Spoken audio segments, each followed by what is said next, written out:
This is Casual Babble.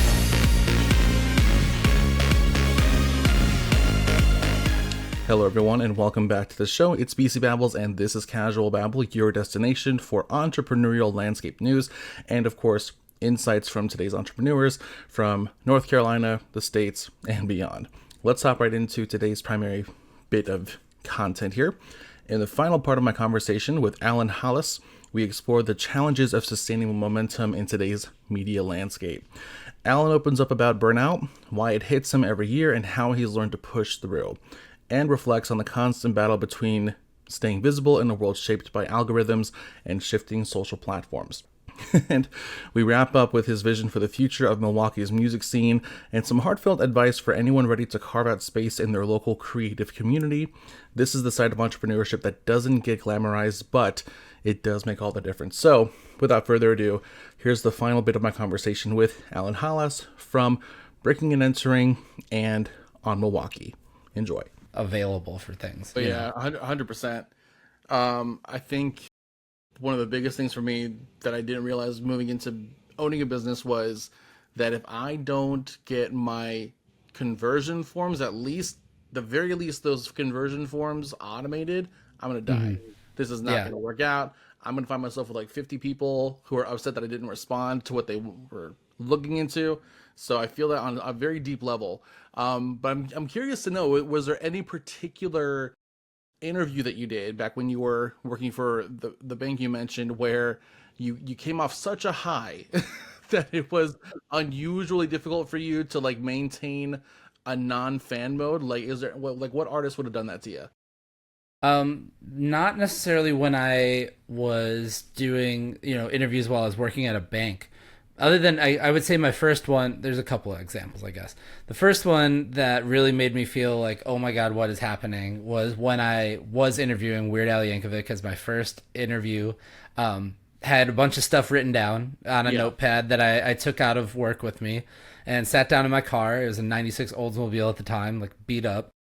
Sat in the car and talked to him on the phone and was like nervous that like the recorder wasn't making sure that was going. Mm-hmm. And that I flew through all of my questions that I had for him in like 2 minutes.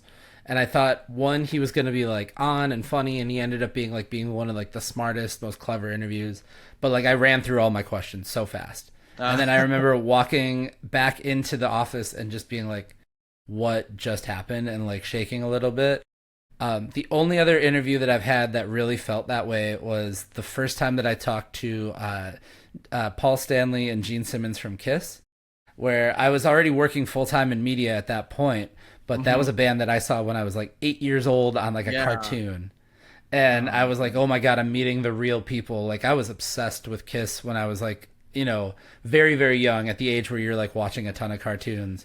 Because their cartoon characters come to life, basically, right? Yeah, of course. So it was weird to be like a full-grown adult and get to talk to them and be like, these guys are legends, like, and well known. So that was probably another example of me being a little starstruck. Thankfully, like, I got through the interview and it was short and whatever, but I remember walking out of that one and just being like, what is my life right now? Right. Like it was super weird, but it was fun. And you mentioned Kiss and then like cartoons. I'm thinking about that one Scooby-Doo movie. Was it like the Vampires, Ghosts, or something like that, where they had Kiss on them? I gotta look that up. But you also mentioned at that same time, you were in those earlier times you were pumping out content every day, and so of course when you mentioned that, I think about like burnout and like how you avoid that or if you succumb to it. So what was your experience like? Did you approach it? Did you hit that wall, or did you manage to magically avoid it? I hit that wall every year. I still hit that wall of being burned out on turning out content. Thankfully, in recent years, it's gotten a little easier because I know it's coming. Yeah. But there were definitely patches where like things didn't get published on the website, and I was like, "What am I doing?" Like, there was for sure a year like 2015, really early on, where like that whole summer, I was just trying to get stuff out, and it just wasn't happening. Didn't feel nothing was happening for the website yet, and I like I said, we didn't really have that momentum start kicking in until maybe 2016. Right. So that first year, that first summer, I guess, after, or second summer after that, 2015 was like, sat down and I was playing a lot of FIFA and sitting down on my couch and being like, I'll write something tomorrow. And then it'd be like, I'll write something like tomorrow. And then like eventually you're like, oh my God, it's been like 2 weeks and I put out like 3 things. Right. So that really did happen for me. And I think I just realized like, okay, if I want this, if I want to really go after this, like it's going to take a little bit of discipline that I totally did not have at the time. And just now, you know, being able to develop routines and things like that. Like I said, it's gotten easier, but like that first couple years of like, we'll see what happens. Like once the enthusiasm kind of wears off and you're like, well, this thing that I thought was going to be huge right away isn't, right. You know, just that whole process of like finding a spark for yourself again to be like, okay, I want to do something like legitimate now, you know? Yeah. And I'm very envious. I'll be very honest about the journey you've gotten to have with this triggering momentum that you seem to have brought into your market, which is so cool. And I'm curious, you know, to wonder, you know, what is it that you're kind of watching out for when it comes to the future of that local scene and local music? You know, if you consider algorithms and, you know, all these different, you know, ways in which people are trying to stay relevant, even different from last year. What are the kinds of things that you are trying to keep an eye on so that you can kind of stay with the same curve? Yeah, I mean, the biggest thing for us is social media. It changes and evolves.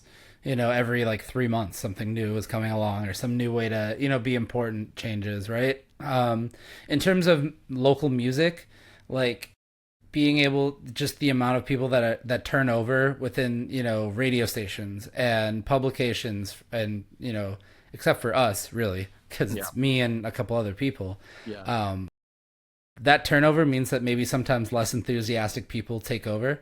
And so they don't care as much about, you know, Milwaukee music because, you know, numbers say that they should be playing this artist and that artist and that artist because that's going to give them more listeners, right? Yeah. Or that's going to give them more viewers or whatever that might be. So that's one thing, is preserving that momentum and preserving that energy and enthusiasm that people have. But then also staying relevant yourself, like you said, with algorithms and things like that, where on social now, you know, maybe 10% of the people that actually follow us see all of our stuff at best, right? Like, so how do you make as much noise in a little bit of time, or a little bit of, you know, exposure, and how do you combat that? So like, you know, we've already done that with like figuring out how to make TikToks and how to make, you know, how do we do, you know, Instagram at the time. Like when that first came along, I was like, do I just post a bunch of album covers all the time? Like, you know, so it's constantly evolving and adapting, and it's going to continue to do that. You know, it's something that I've gotten better at, but is certainly not a strong point yet. And it's always just like, how do you stay consistent? How do you, you know, keep your name out there and get in front of people? Mm-hmm. Now, have you found any particular challenges in, I guess, trying to adapt your why into those new metrics that you mentioned? You know, like you said, people will do things based on numbers only, but they kind of leave out that subjective nuance that plays arguably an equally important role in making those decisions. Right. Yeah, I think for us it has changed. For me, it's changed because when you have people that are less enthusiastic that take over, you know, in positions of power, you know, that means that less people are maybe caring about Milwaukee music or like the local music scene for us. But then like, that's also what makes us different, is because now we are the people that still care about it. So if you're brand new to this and you're coming in, guess what? Was not. So like, do it. But then like, part of overcoming burnout, part of, you know, developing a presence and things like that was figuring out, okay, well, what can I do today that is super manageable that I can handle, right? And every day you do one more thing that is manageable, and then you eventually have some momentum going because you're getting things done along the way, right? So for me, like, I guess not setting the bar too high for yourself from the start is good, because then you're gonna be surprised by the things that you do along the way. And thank you so much for enjoying the show with me. We will be back again this coming week with 3 new episodes to discuss what's going on in the entrepreneurial landscape. And our next Entrepreneur Spotlight will be in 2 weeks. So see you then, and have a great day.